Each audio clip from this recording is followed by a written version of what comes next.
Welcome to our deep dive all about mindfulness. Mindfulness. You're here because you want to learn more about it, Yeah. especially how it can improve mental health and well-being. For sure.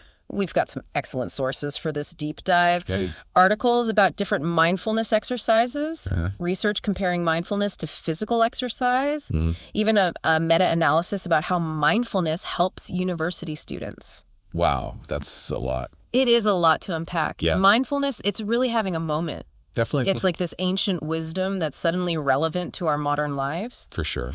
Can we define mindfulness in a way that makes sense for someone who's just starting to learn about it? Yeah, totally. Like, what is mindfulness, really? Mindfulness, it's all about paying attention to the present moment. Okay. Like right here, right now. Right.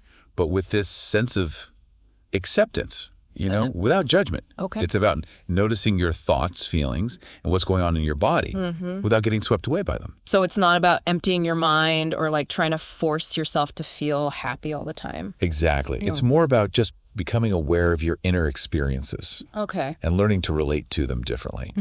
The cool thing is, Okay. it's a skill you can learn and develop through practice. Right. It's really for everyone, That's good to hear. not just people who struggle with mental health challenges or anything. Yeah, that's really encouraging. We have this great source. It's called 21 Mindfulness Exercises and Activities for Adults. Yeah, And it's full of practical exercises. cool. Which one stood out to you as particularly helpful for someone just getting started? Well, there are a few that are really accessible and effective. Yeah. One is the 5-4-3-2-1 sensory exercise. Okay. It's really quick, and you can do it anywhere. Yeah. Even if you just have a minute or two, Right. you basically notice 5 things you can see, Okay. 4 things that you can feel, 3 things you can hear, Okay. 2 things that you can smell, Got it. and 1 thing that you can taste. Wow. I can see how that could instantly ground you Yeah. in the present moment using your senses. Yeah, It's like a quick reset button for your mind. it totally is. That's great. Another one is the body scan. Okay. This one takes a bit longer, Yeah. about 30 minutes, but it's incredibly powerful. Okay. You basically bring awareness to different parts of your body, one by one, noticing any sensations that you feel. Okay. The article actually links to a guided body scan meditation Oh, wow. by John Kabat-Zinn. That's awesome. He was like a real pioneer in bringing mindfulness to the West. I've tried the body scan before. Yeah. It's amazing how much you start to notice about your body when you really pay attention. You start to realize like how much tension you're holding without even realizing it. Exactly. Yeah. And then there's the 3-step mindfulness exercise. This is more about bringing mindfulness into your everyday life. The first step is about snapping out of autopilot mode. Yeah. That state where you're just going through the motions without really being present. Right. The second step is noticing your thoughts, feelings, and sensations Oh. without judgment. Right. Like you're just a curious observer. And then the third step is expanding your awareness to include your body and your surroundings, Okay. your environment. So it's like you're becoming more aware of your inner world and the outer world. Exactly. At the same time. At the same time. Wow. I'm already feeling a little more mindful just talking about all this. You too.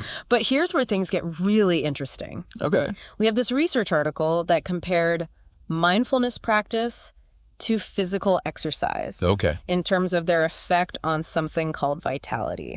And guess what? What? Mindfulness actually came out on top. Really? Yeah. That's fascinating. The study actually found that guided mindfulness practice was more effective Wow. at boosting vitality Oh, than aerobic exercise that people chose to do on their own. interesting. And vitality includes things like Yeah. feeling energized, alive, engaged with life. I see. That's a surprise. Yeah. I always thought exercise was the key to feeling energized. It seems like it would be. Why do you think mindfulness had such a strong effect? Well, the researchers have a couple ideas. Okay. One is that mindfulness might be really good at meeting our basic psychological needs. Things like feeling connected to others, Okay. feeling competent Yeah. and capable, and having a sense of autonomy. Okay. When those needs are met, Right. we tend to feel more vital and alive. That makes sense. Yeah. It's like mindfulness helps us feel more aligned with ourselves and our values. Right. Which just naturally boosts our energy. Exactly. Yeah. The other idea is that mindfulness strengthens our parasympathetic nervous system. This is the system in charge of our rest and digest response, which helps us recover from stress and just generally feel good. So by calming our nervous system down, mindfulness gives us that sense of vitality that we usually associate with exercise. Exactly. It's like a different pathway to the same destination. It is. Of course, both activities are beneficial, but mindfulness might be easier to incorporate into your daily routine. Oh, for sure. Because not everyone can find the time or motivation to exercise regularly. Right. But mindfulness can be practiced in these short bursts throughout the day. Totally. That's a good point. You don't need any special equipment or a gym membership to practice mindfulness. Exactly. Speaking of accessibility, let's talk about university students. Okay. They're facing a unique set of stressors these days. Yeah. From academic pressure and social anxieties to financial worries. Right. We have this meta-analysis that looked at how mindfulness programs can support their mental health. Interesting. What did they find? This study showed some pretty impressive results. Okay. Mindfulness interventions significantly improved several areas of mental health. Okay, give us the details. Okay. Like what specific improvements did they see? They found statistically significant decreases in psychological distress. Okay. Stress, anxiety, and depression. Wow. And get this. What? They also saw improvements in mindfulness itself. Really? Yeah, so it's like a positive feedback loop. So the more mindful you become, Yes. the better equipped you are to deal with tough emotions and experiences. Exactly. It's like mindfulness gives you this superpower to navigate the ups and downs of life with more ease and resilience. Yeah. Really important for students who are trying to juggle all the demands of university life. Right. These findings suggest that mindfulness can be a valuable tool for supporting their mental health and well-being. It's like giving them this inner toolkit to thrive in a challenging environment. Definitely. Let's fast forward a bit. Talk about the role of AI in mindfulness. Interesting. It's pretty mind-blowing to think how technology can be used to support something as personal as mindfulness. I know, it's really cool. Can you give us some concrete examples? Yeah, absolutely. Okay. Imagine AI-powered apps that can tailor meditation practices to your specific needs and preferences. Okay. Almost like having a personal mindfulness coach in your pocket. Wow. Or think about AI-driven adaptive trials Right. that can figure out which mindfulness techniques work best for you specifically. There are even virtual reality applications that combine mindfulness with CBT, Wow. cognitive behavioral therapy, Right. which is another powerful tool for managing mental health. So AI can personalize mindfulness interventions, Yeah. make them more engaging, and even help researchers figure out exactly how mindfulness works in the brain. Precisely. It's amazing. AI is also being used to analyze user feedback Right. and data from mindfulness apps, Right. which can help developers improve their programs and make them even more effective. Okay. It's a field that's constantly evolving. Yeah. And it has so much potential. Now let's zoom out for a more global perspective. Okay. We have this intriguing paper on entrepreneurial alertness, which is the ability to spot opportunities that other people might miss. Yeah. It seems kind of random, Yeah. but you're saying there's a connection to mindfulness. There is. I'm curious, how are they connected? Well, both entrepreneurial alertness and mindfulness, Okay. they involve paying close attention to your surroundings, being open to new information, Yeah. and being able to make connections that others might not see. Right. So in a way, entrepreneurial alertness could be seen as applying mindfulness principles to the business world. Now I see the link. Yeah. You're saying that by cultivating mindfulness, you could actually boost your ability to spot opportunity. It's possible. And be more successful in business. Yeah, potentially. And it turns out that research on entrepreneurial alertness is booming in China, Interesting. which suggests that mindfulness-related concepts are gaining traction in diverse cultural contexts. That's really cool. It's like mindfulness is becoming a global phenomenon. It seems like it. Which makes sense. Who doesn't want to feel more present-focused and resilient in today's world? Right. It's a reminder that mindfulness is not just a Western concept. It has relevance and value for people from all walks of life all around the globe. Exactly. Welcome back to our deep dive into mindfulness. We've been exploring this concept with a sort of bare attention approach. Yeah, just like you mentioned earlier. We're looking at mindfulness from all these different angles, pulling insights from various research studies, personal experiences, Yeah. and even dipping into philosophy a bit. It's really interesting. It really is like we're practicing mindfulness about mindfulness. And just like bare attention can help us see things more clearly in our own lives. Yeah. It's helping us get a more nuanced and well-rounded understanding of mindfulness as a concept and a practice. Exactly. It's about approaching mindfulness with that same open and curious mindset that we bring to the practice itself. Oh, sure. So let's continue our exploration with that bare attention lens. Okay. We were talking about the brain mechanisms of mindfulness before. Right. One thing that really caught my attention was the mention of the default mode network. The DMN. It sounds like the DMN plays a big role in mindfulness. It does. Can you explain what it is and why it's so important? You're right. The DMN is kind of a big deal when it comes to mindfulness. Okay. It's a network of brain regions that's active when we're not focused on a specific task. Okay. Like when we're daydreaming, mind wandering, or thinking about ourselves and our experiences. Right. It's the part of our brain that's often associated with rumination, self-criticism, and worry. So it's like the DMN is the network that goes haywire when we're stuck in our heads. Exactly. Rehashing the past or worrying about the future. Uh-huh. And what's interesting is that research has shown that mindfulness practice can actually quiet down activity in the DMN. It can. This suggests that mindfulness helps us disengage from those unhelpful thought patterns Right. and shift our attention to what's happening right here, right now. Yeah. By calming the DMN, we're basically creating more mental space for clarity, focus, and a sense of peace. It's Yeah. like decluttering your mental desktop so you can actually think straight. I love that analogy. Another brain area that came up in the research was the salience network. The SN. What role does the SN play in mindfulness? The SN, it's like our brain's radar system. Okay. It's constantly scanning our environment for anything that might be important or relevant to us.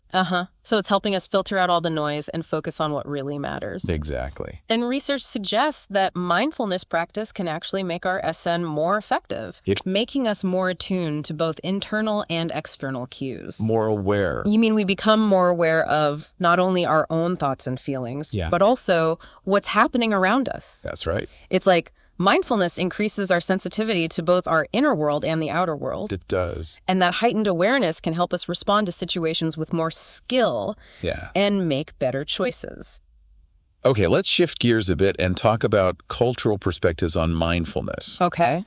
You mentioned earlier that research on entrepreneurial alertness is booming in China. Yeah. Which suggests that mindfulness-related concepts are gaining traction in cultures beyond the West. Right. It's really interesting to see how mindfulness-related concepts are being embraced in cultures that have their own rich contemplative traditions. Yeah. China, for example, has a long history of Buddhist and Taoist practices that emphasize mindfulness and present moment awareness. The growing interest in entrepreneurial alertness in China could be seen as a modern expression of these ancient values adapted to the context of business and innovation. Exactly. It's like mindfulness is being woven into the fabric of modern life in a way that honors traditional wisdom. It is. It's a reminder that mindfulness is not a one-size-fits-all concept. Right. It can be expressed and practiced in diverse ways that reflect the values and beliefs of different cultures. For sure. That's such an important point. Yeah. We need to approach mindfulness with cultural humility,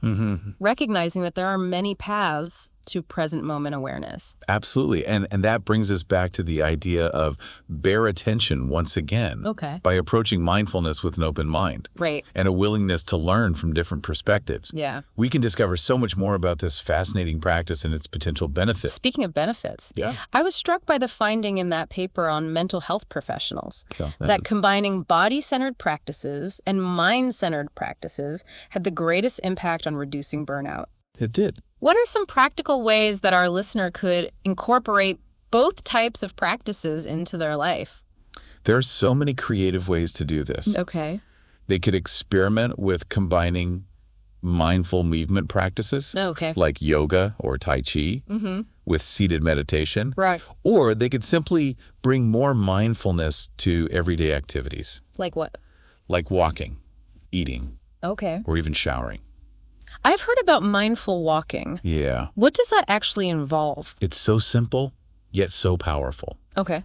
It's just about bringing your full attention to the sensations of walking, the feeling of your feet connecting with the ground, the movement of your legs and arms, the rhythm of your breath. Instead of letting your mind wander, you're fully present with the experience of walking. Exactly. That's a great idea. It is. It's like turning an ordinary activity into a mini meditation. You can do it anytime, anywhere. Now let's talk about the elephant in the room. The challenge of actually maintaining a mindfulness practice. Yeah. Life can be so busy and distracting. It can. What are some tips for making mindfulness a sustainable part of your daily routine? That's a challenge we all face. Right. The key is to start small and be kind to yourself. Okay. Don't try to go from 0 to 60 in a day. Right. Begin with just a few minutes of mindfulness practice each day and gradually increase the duration as you feel more comfortable. Okay. And it's crucial to find a practice that you actually enjoy. Right. Experiment with different techniques. Okay. Try guided meditations, mindful movement, mindful breathing exercises, or even mindful coloring. Find what resonates with you and makes you want to come back for more. Mindfulness shouldn't feel like a chore. Right. It's about finding those little moments of peace and presence throughout your day. And remember, mindfulness is not about being perfect. Exactly. It's about noticing when your mind wanders and gently guiding it back to the present moment. It's a practice, not a destination. It's like training a puppy. Okay. It takes patience, consistency, and a whole lot of positive reinforcement. And just like having a walking buddy can make exercising more enjoyable. Finding a supportive community can make a big difference in maintaining a mindfulness practice. Okay. You could join a mindfulness group, attend a meditation retreat, Right. or simply connect with friends who are also interested in mindfulness. Yeah. Sharing your experiences and learning from others can be incredibly motivating and inspiring. All of this is giving me so many ideas for incorporating mindfulness into my own life. Me too. Welcome back. Welcome back. We've been on quite a journey exploring mindfulness. We have. From its ancient roots to its modern applications, from the science of the brain to the wisdom of different cultures. It's fascinating. It's amazing how much we've uncovered. I know. And through it all. Yeah. We've been practicing that bare attention approach, observing mindfulness with a curious and open mind, just like we do in the practice itself. It's exactly. It's like we're applying the principles of mindfulness to our exploration of mindfulness itself. Who we are. But before we wrap things up, there are a couple more gems I want to pull from our stack of sources. Right. In the article, 21 mindfulness exercises and activities for adults. Yeah. There's a section on mindfulness techniques for dealing with anger. Okay. That really resonated with me. Anger can be such a tricky emotion to navigate. It can. And I'm always looking for healthy ways to manage it. Yeah, I agree. Anger can be a powerful and often overwhelming emotion. Yeah. It often leads to reactive behaviors that we later regret. Yeah, we've all been there. But mindfulness can give us that space between the feeling of anger and how we choose to respond. It can. So it's about creating that pause button. Yeah. So we don't just explode. Right. Can you walk us through one of the techniques from the article? Okay. I'm really curious to hear how mindfulness can help with something as intense as anger. Sure. One technique starts with finding a comfortable seated position. Okay. And noticing the sensations of your body, your breath, your posture, Okay. any areas of tension or ease.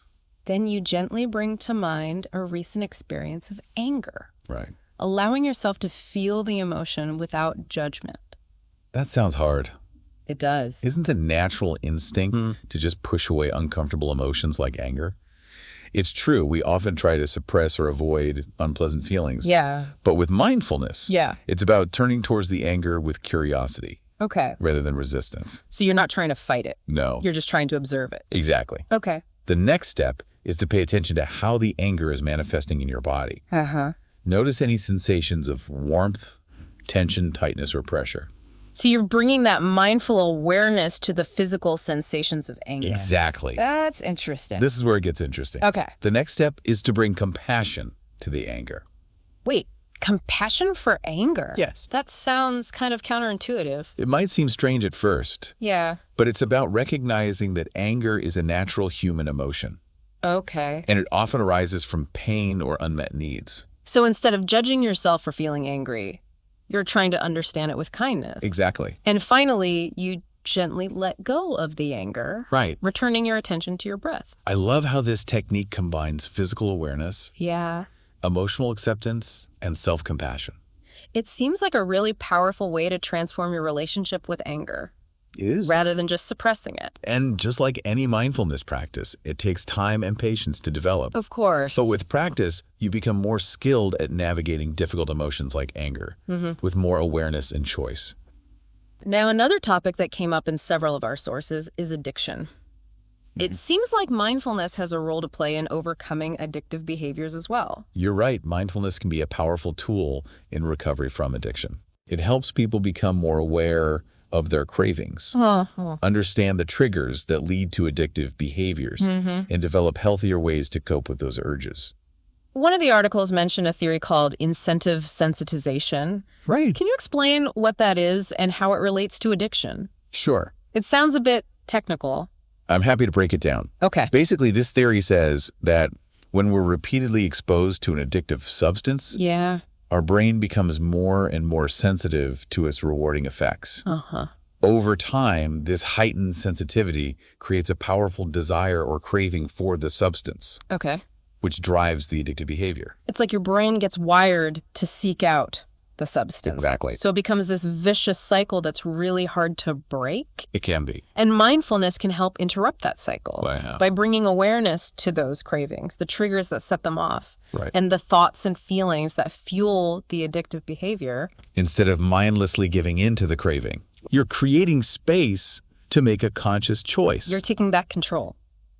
Yes. Mindfulness can also help people develop alternative coping mechanisms for Okay. dealing with cravings and triggers, Great. like engaging in pleasurable activities, Right. connecting with supportive people, Yeah. or practicing relaxation techniques. This deep dive has been a truly eye-opening exploration of mindfulness. I agree. I feel like we've just begun to scratch the surface of its potential.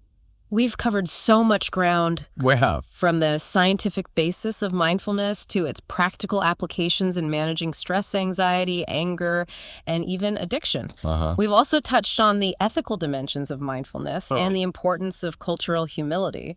It's been quite a journey. What's the key takeaway you hope our listener will walk away with today? I think the most important message is that mindfulness is a practice, not a destination. Okay. It's about cultivating awareness, presence, and compassion in each moment, day by day. And the more we practice, the more we can access the transformative power of mindfulness in all aspects of our lives. Beautifully said. What small step can you take today to bring a little more mindfulness into your life? That's a great question for our listeners to think about. Thanks for joining us on this deep dive into mindfulness.